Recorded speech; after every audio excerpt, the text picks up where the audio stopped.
Many young adults in the criminal justice system only understand the law as something that could get them into trouble.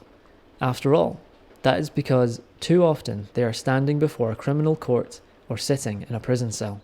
If young adults are going to stay on a straight and narrow, they're going to need to know that the social services and the professionals around them are doing their part.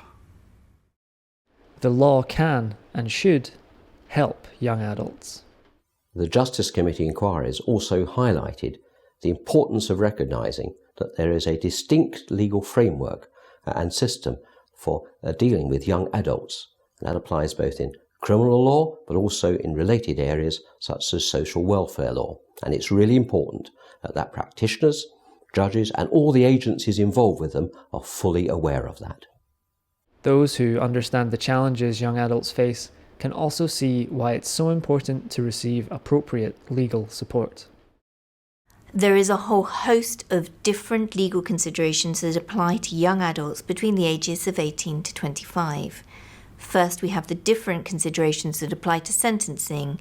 These are set out in the Sentencing Council's guidelines and also in the rulings of the Court of Appeal.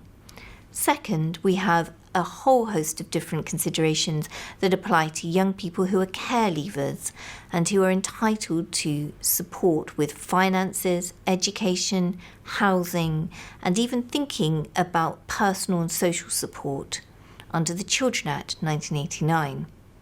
Sentencers need to be alert to the question of whether the young adult is in fact a care leaver. And being a care leaver has a number of practical consequences. And first of all, the sentencer needs to understand that if the defendant is sent into custody, that might deprive them of a good deal of care support that would help them transition to adulthood. In addition to the usual pre-sentence reports, sometimes psychological reports or even psychiatric reports, I think an advocate can advance their client's case by ensuring that they gain all of the valuable information about them. And that can come from a number of sources. It may be family members, or it may be grassroots organisations that young person's involved in, whether, for example, they be football teams or even local youth and community organisations that the young person is engaged with. And that way you can get a holistic view of that young person, which focuses on more than just their offending behaviour.